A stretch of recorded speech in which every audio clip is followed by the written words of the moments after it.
नगर निगम के समस्त जोनल कार्यालय पर 15 दिन तक विशेष राजस्व शिविर लगेंगे।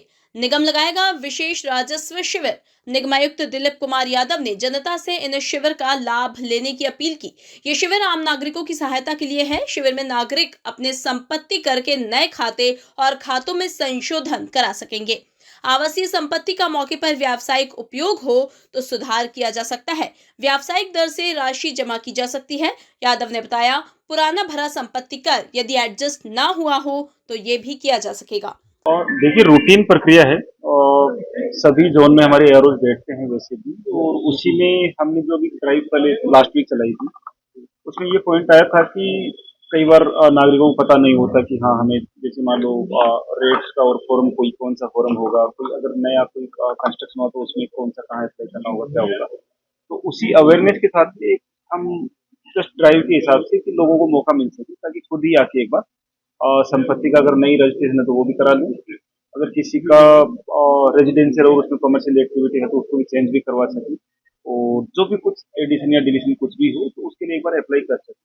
तो हमारे जो एआरओज हैं, बिल कलेक्टर्स वगैरह हैं, सभी जोन में बैठे रहेंगे और पूरे टाइम पूरा फैसिलिटेट करेंगे कि जो भी उनको रिक्वायरमेंट है, चाहे कोई टेक्निकल रिक्वायरमेंट हो, ऑनलाइन किसी को अप्लाई करना हो, ऑफलाइन अप्लाई करना हो, तो पूरा सपोर्ट करेंगे और उसका एक प्रॉपर प्रचार प्रसार भी करेंगे ताकि सभी लोगों को पता भी चल सके कि हाँ ये नगर निगम इसमें पूरा सपोर्ट कर रही है। किसी का भी कोई छूटा हुआ खाता हो तो वो नॉलेज में आ जाए ताकि बाद में कभी भी जब सर्वे होता है कुछ भी होता है तो उस टाइम परेशानी नहीं है। वैसे वो मैप से भी हो जाता है, जो नक्शा होता है उससे भी चेक हो जाता है, बट अगर जरूरत पड़ती है कभी तो जाके भी हो जाता है। बट अभी तो जस्ट हमारा एक नोटिस में आ जाए कि हाँ ये चीज है, वो तो बेसिकली जो अप्लाई करेगा उसको हम मानते हैं, क्योंकि कंस्ट्रक्शन और एक्टिविटीज हमेशा चलती रहती है। दूसरा जीआईएस सर्वे में एक इशू हमेशा रहता है कि उसमें अंदर क्या एक्टिविटी हो रही है, वो थोड़ा सा उसमें इशू रहता है। जैसे मान लो किसी में अपने रेजिडेंशियल थे और उसमें कोई हॉस्टल चल रहा हो या कोई लाइब्रेरी चल रही हो या कोई कोचिंग चल रही हो, तो जीआईएस सर्वे में ऑब्वियसली मतलब बहुत अच्छा हुआ भी था, उसके रिजल्ट भी बहुत अच्छे थे। बट ये तो कंटिन्यूस प्रोसेस है, हमारे बिल कलेक्टर्स को इनको प्रेजेंट करते रहना चाहिए एआरओ को। बट क्योंकि वर्कलोड भी रहते हैं और बाकी काम भी रहते हैं तो पीरियडिकली करते रहते हैं। तो ये इसीलिए कैंप भी रखे गए हैं कि ताकि लोगों को ऐसा नहीं लगे कि कुछ हो, कि आप खुद ही आके एक बार अगर कोई करेक्शन कराना हो, आपको लगता है किसी को भाई हाँ होता है मेरा भी चेंज करना हो तो करवा ले।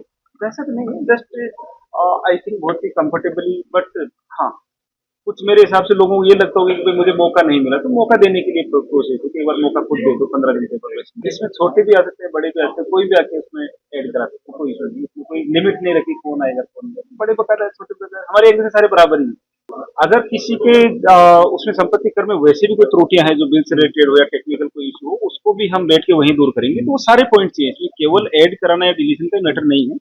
इसमें किसी का कोई टेक्निकल इशू है, किसी को ज्यादा चढ़ के आ गया है, किसी का कोई कम आ गया है, किसी का कोई ऑनलाइन कोई भरने में इशू आ रहा है, तो वो सारी चीजें इसमें टैकल की जाएगी। मतलब प्रॉपर्टी टैक्स और नामांतरण और इन चीजों से रिलेटेड सारी चीजें इसमें रहेगी इंक्लूडेड।